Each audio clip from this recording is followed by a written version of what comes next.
The last line of defense.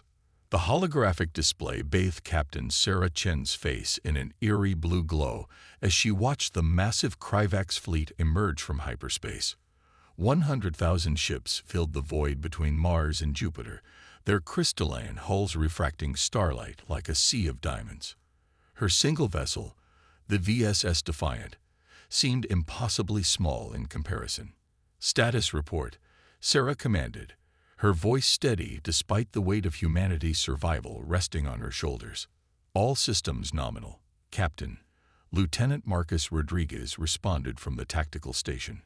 Quantum shields at full capacity. Neural interface synchronization at 98.9%. The Defiant represented humanity's last hope, an experimental vessel designed to be controlled through direct neural connection with its crew. The ship wasn't just a machine. It was an extension of their consciousness, responding to thoughts faster than any conventional controls could allow. First Officer Diana Wells spoke up from her station, her dark eyes fixed on the sensor readings. Kryvax fleet is maintaining formation. Their energy signatures suggest they're charging weapons. Sarah nodded, feeling the familiar tingle of the neural interface at the base of her skull. Through it, she could sense every system of the Defiant, from its quantum drive to its adaptive armor. The ship felt alive, eager, like a predator preparing to strike. "They expect us to run," Sarah said, a slight smile playing at the corners of her mouth. "They think one ship against their armada is suicide." "Isn't it?" Marcus asked, though his hands were already dancing across his console, preparing combat systems. "The Kryvax don't understand humanity," Sarah replied. "They've conquered a dozen species across 3 galaxies, but they've never faced anyone like us. We don't follow their rules of engagement. We don't think like they do."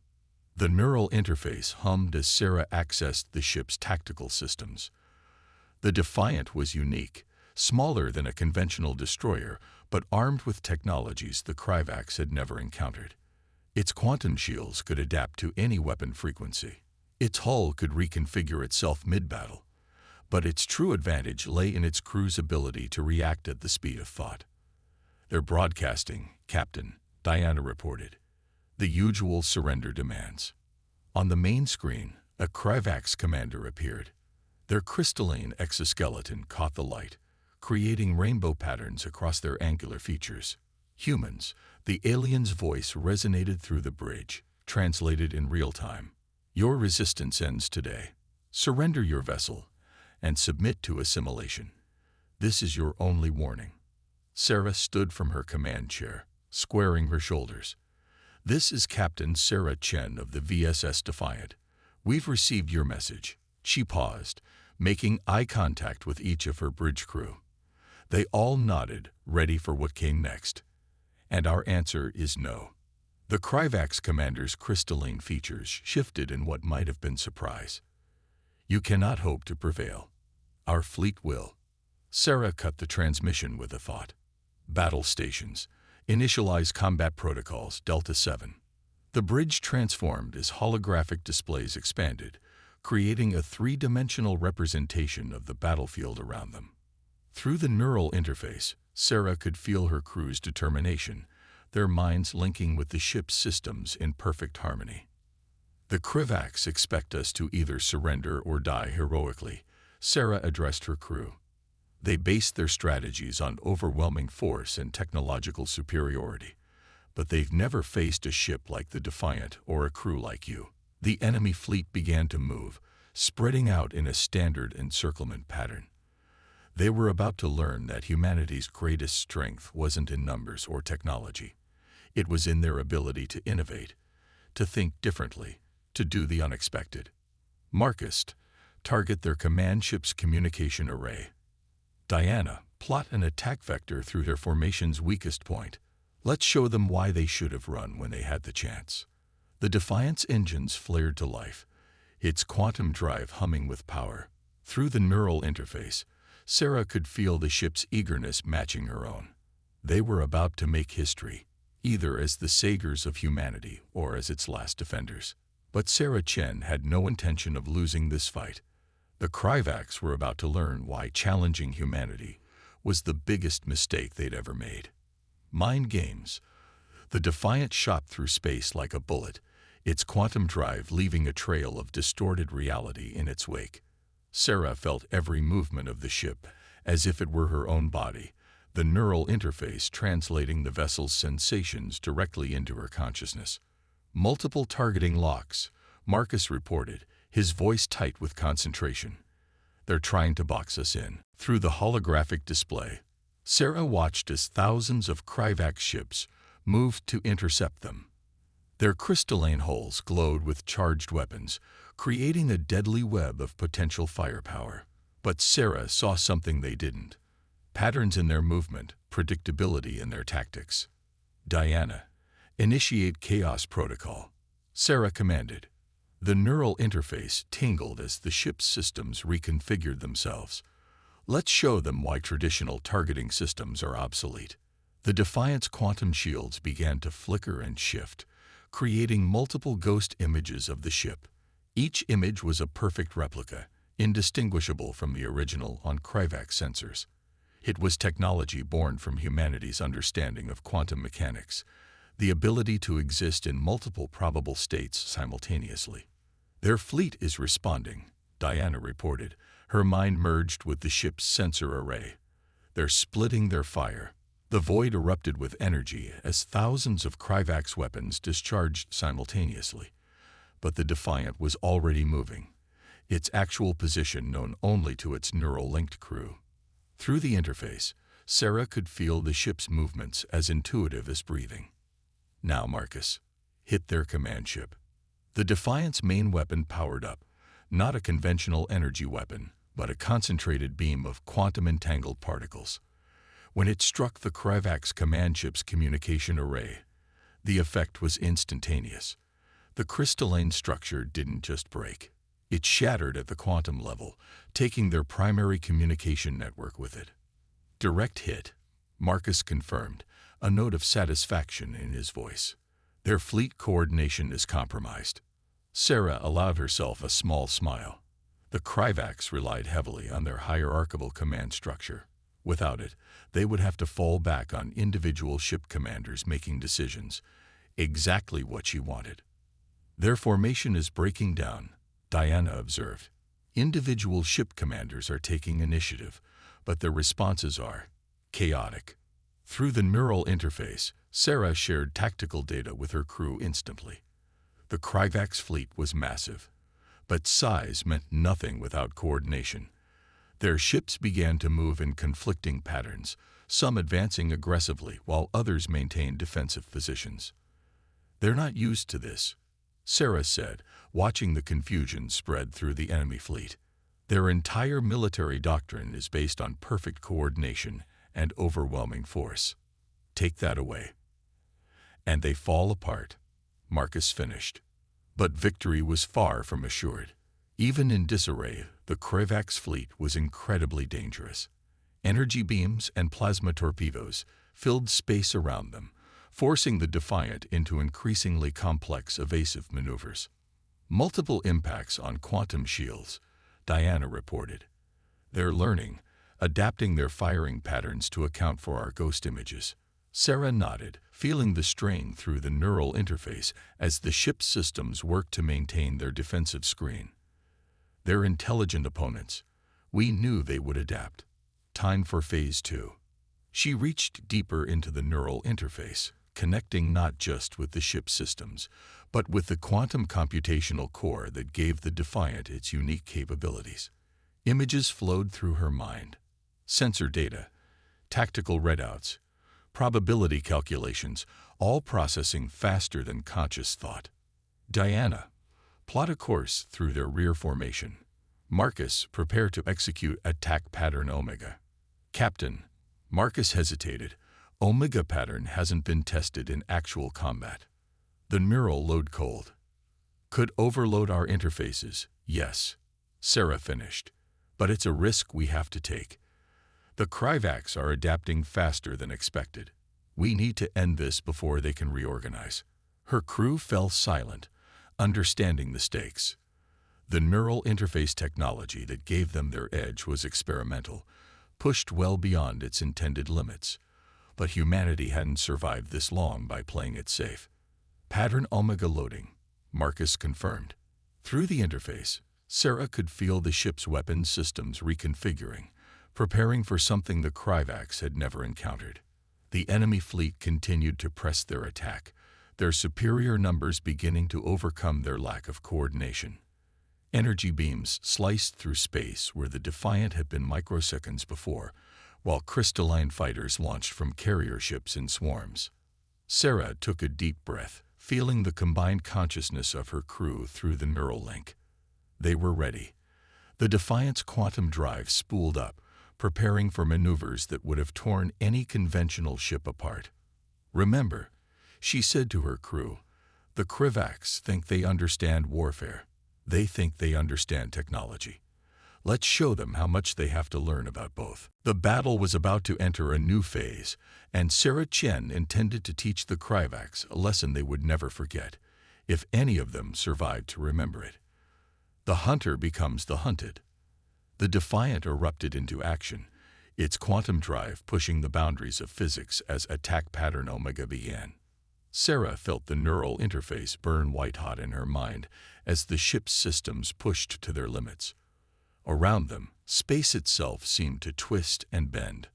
Multiple signatures breaking off from the main fleet, Diana reported, her voice strained from the neural load. 7 capital ships, designation Alpha Class. They're their elite hunters. Sarah had expected this. The Kryvax weren't just angry now. They were afraid. 7 of their most powerful warships, each nearly a kilometer long, moved to intercept the Defiant. Their crystalline hulls pulsed with energy patterns that even their advanced sensors struggled to analyze. "They're deploying some kind of quantum disruption field," Marcus warned. "They're trying to negate our ghost images." Sarah felt the change through the neural interface. The Kryvax were learning, adapting their tactics to counter the Defiant's advantages. But that was exactly what she had been waiting for. "Execute Omega Phase 2, she commanded. Full neural synchronization. The ship's quantum computational core surged with power as it linked their minds more deeply than ever before. It wasn't just interface anymore. They became the ship, their consciousness expanding to fill every system, every circuit. The Defiant shot toward the nearest asteroid field, weaving between rocks the size of mountains. The 7 Kryvax capital ships followed, their massive forms less agile, but making up for it with raw power. Energy beams carved through asteroids, reducing them to molten debris. "Their targeting algorithms are predictive," Diana observed through the shared consciousness. "They're not shooting where we are. They're shooting where they think we'll be." Sarah smiled internally. Then let's be somewhere else. The Defiant's quantum drive engaged in a way it was never designed to, creating micro-jumps between positions. To the Kryvax sensors, it would appear as if the ship was simultaneously in multiple locations, each one real until observed. Quantum uncertainty made manifest, Marcus mused, his thoughts flowing through their shared awareness. They can't hit what they can't properly observe. The first Kryvax capital ship fell victim to its own assumptions. It fired at what its sensors told it was the most probable location of the Defiant, only to have its energy beam pass through empty space. The human vessel appeared behind it, quantum-entangled particles tearing through its crystalline hull before it could react. "One down," Sarah acknowledged, but there was no celebration in her thoughts. The neural load was increasing, pushing them all to their limits. Status on the main fleet. "Still in disarray," Diana reported, "but they're beginning to establish secondary command networks. We have maybe 10 minutes before they restore full coordination." The remaining 6 capital ships adjusted their formation, creating overlapping fields of fire that would be impossible to evade through conventional means. Their crystalline hulls began to resonate in patterns that Sarah recognized as their version of advanced battle communications. "They're synchronizing their quantum disruption fields," Marcus warned. "Our micro-jumps won't be as effective." Sarah pushed deeper into the neural interface, feeling the ship's systems as intimately as her own nervous system. The Defiant wasn't just a vessel anymore. It was an extension of human will, of human determination to survive against impossible odds. Time to show them why humanity has survived every threat we've ever faced. She projected through their shared consciousness. Initialize the quantum inverter. The device was theoretical, untested, a weapon born from humanity's desperate need to survive. It would use the Krivax's own quantum disruption field against them, turning their defensive measure into a weapon. The remaining capital ships pressed their attack, their combined firepower enough to vaporize a small moon. But the Defiant danced between their beams, each movement calculated with inhuman precision through the neural interface. Quantum inverter at full power, Marcus reported. But Captain, the calculations suggest a 60% chance it could tear a hole in spacetime. Better than a 100% chance of extinction, Sarah responded. Through their shared consciousness, she could feel her crew's agreement. And their fear. What they were about to attempt went beyond mere combat tactics. It was a demonstration of humanity's willingness to push boundaries, to take risks that other species would consider insane. The Krivax capital ships had them surrounded now, their crystalline hulls forming a perfect cage of energy and matter. They thought they had trapped their prey. They were about to learn just how wrong they were. All power to the quantum inverter, Sarah commanded. Let's show them what happens when they corner a species that's never learned to accept defeat. The battle was about to enter its most dangerous phase, and the laws of physics themselves were about to become a battlefield. Breaking point. The quantum inverter activated, and reality itself seemed to shudder. Through the neural interface, Sarah felt the device's effects rippling through spacetime, interacting with the Krivax quantum disruption field in ways that defied conventional physics. Energy readings off the scale, Diana reported, her thoughts tinged with a mixture of awe and terror. The Krivax fields are destabilizing. The effect was beautiful and horrifying. The crystalline hulls of the capital ships began to resonate at frequencies they were never designed to handle. Fracture lines appeared, spreading like spider webs across their massive forms. But the Defiant wasn't unscathed. Warning signals flooded through the neural interface as the ship's systems struggled to contain the backlash from their desperate gambit. Quantum shields failing, Marcus projected urgently. Neural load approaching critical levels. Sarah could feel it. The neural interface burned in their minds like liquid fire. Human brains weren't meant to process this much data, to maintain this level of connection with machine systems. But they had no choice. The moment they disconnected, they would lose their only advantage. Divert emergency power to shields, Sarah commanded through gritted teeth. Maintain neural synchronization at all costs. Through their shared consciousness, she felt her crew's pain and determination. They were pushing themselves beyond normal human limits, riding the razor's edge between enhanced capability and system failure. The first of the surrounded capital ships shattered spectacularly, its crystalline structure collapsing in on itself as the quantum inverter's effects reached a critical point. But its destruction created a cascade of quantum distortions that buffeted the Defiant like a storm. Hull integrity at 63%, Diana reported. We can't take much more of this.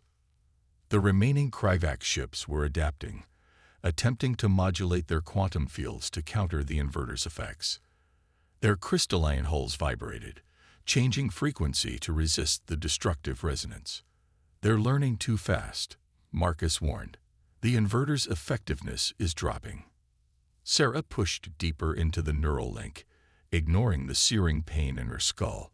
Through the ship's sensors, she analyzed the quantum field interactions, searching for a pattern, a weakness, anything they could exploit. Then she saw it. The Krivax weren't just defending against the inverter. They were trying to reverse engineer it in real time. Their crystalline technology was attempting to replicate and counter the effect. They're making a crucial mistake, Sarah projected to her crew. They're assuming our technology works like theirs. Marcus, reconfigure the inverter. Don't fight their adaptation. Accelerate it. Understanding flowed through their shared consciousness. It was insanely risky. They would be helping the Krivax perfect their counter to the inverter, But in doing so, they'll overcompensate, Diana realized. Their quantum fields will become too strong. Exactly, Sarah confirmed. They think they're winning. Let's encourage that belief. The Defiance systems recalibrated, the quantum inverter's output changing in subtle ways. Through their sensors, they watched as the Kryvax ships adjusted their defensive fields, growing stronger, more refined. Their power output is reaching critical levels, Marcus observed. Their crystals can't handle that much quantum stress. The remaining capital ships pressed their attack, their weapons fire intensifying as they believed they were close to neutralizing the human vessel's strange weapon. Their crystalline hulls glowed brighter, quantum fields strengthening beyond their design limits. Warning signals screamed through the neural interface. The Defiance systems were failing, one by one. The quantum shields flickered dangerously, and the neural load threatened to overwhelm their consciousness. Hull breach on Deck 3, Diana reported. Emergency containment holding, but barely. Sarah felt blood trickling from her nose, knew without looking that her crew was experiencing the same. They were all pushing far beyond safe limits, but retreat wasn't an option. Not when they were so close. Just a few more seconds, she projected, feeling her crew's determination matching her own. Let them think they've almost won. The Kryvax ship's crystalline hulls were blazing now, their quantum fields reaching frequencies that made space itself vibrate.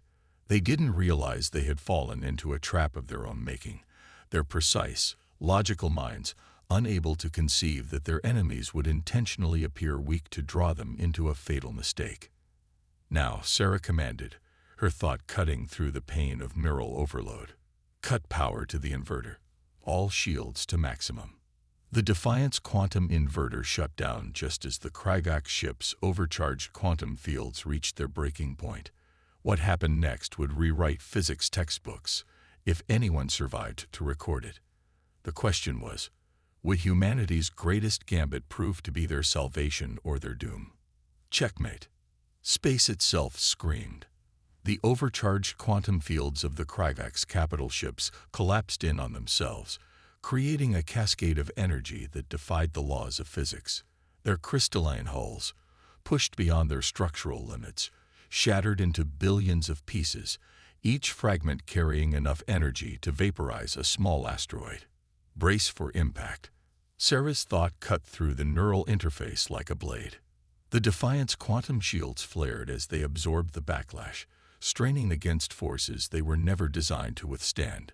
Through the neural link, Sarah felt every system on the ship crying out in protest. Shield integrity critical, Marcus projected, his consciousness wavering under the neural load. Hull breaches on multiple decks. Emergency power rerouting, Diana added, her thoughts becoming increasingly fragmented. Life support failing on decks 4 through 7.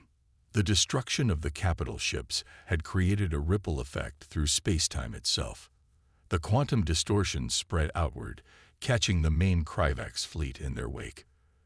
Their perfectly ordered formations began to break apart as ships lost control of their navigational systems. Sarah pushed through the pain of neural overload, forcing herself to maintain the connection.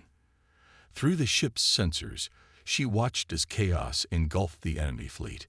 The Kryvax, with all their technological superiority, had never considered that their greatest strength, their rigid, logical approach to warfare, could become their greatest weakness.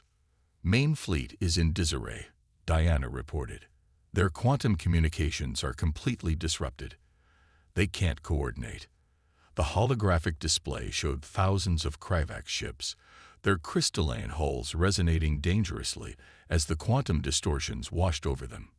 Some were trying to retreat, others were firing blindly into space, and many were simply drifting, their systems compromised by the cascade failure of their own technology. Neural interface stability at 15%, Marcus warned. We need to disconnect soon, or we risk permanent brain damage. Sarah knew he was right. They had pushed the experimental technology far beyond its safe limits, but they weren't finished yet. One final move remained.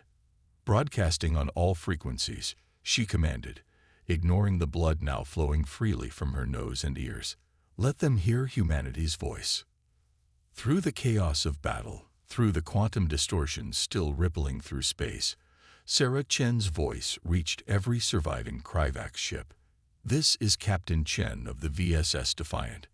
You came to our system believing your superior numbers and technology made victory inevitable. You thought one ship against your fleet was suicide. You were wrong. We gave you a chance to retreat. You chose to learn the hard way why humanity has survived every threat we've ever faced. She paused, letting the silence emphasize her next words. Your fleet is in shambles. Your elite ships are destroyed. Your quantum technology, the foundation of your military might, has been turned against you. You have one last chance. Leave. Leave our system, leave our space, and never return. Next time, we won't be so merciful. The response came in waves. Across the battlefield, Kryvax ships began powering up their faster-than-light drives. Some fled immediately, while others formed small groups for mutual protection. The mighty armada that had threatened Earth was retreating, broken not just militarily but psychologically. They're running, Diana confirmed, her thought weak but triumphant. All ships showing departure vectors out of the solar system. Neural interface reaching critical failure, Marcus projected urgently. We need to disconnect now. Sarah took one last look through the ship's sensors, committing the scene to memory.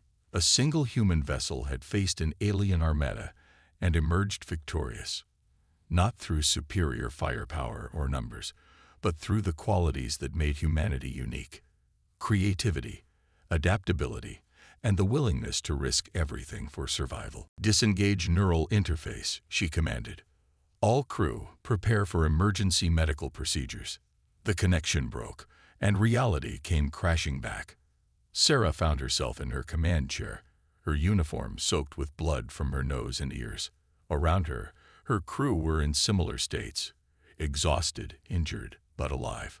More importantly, victorious. Send word to Earth, she managed to say through cracked lips. Tell them humanity stands undefeated. As medical teams rushed onto the bridge, Sarah Chen allowed herself a small smile. The Kryvax had learned what so many others had discovered before them: that humanity's greatest strength wasn't in their technology or their weapons, but in their indomitable spirit and their refusal to accept defeat. The VSS Defiant hung in space, battle-scarred but unbowed, a testament to human ingenuity and courage. And somewhere out there, the survivors of the Kryvax fleet carried with them a message that would spread across the galaxy. When you find a human ship in your path, run. Run as fast and as far as you can. Because humans don't follow the rules of warfare. They don't accept impossible odds. And they never, ever give up.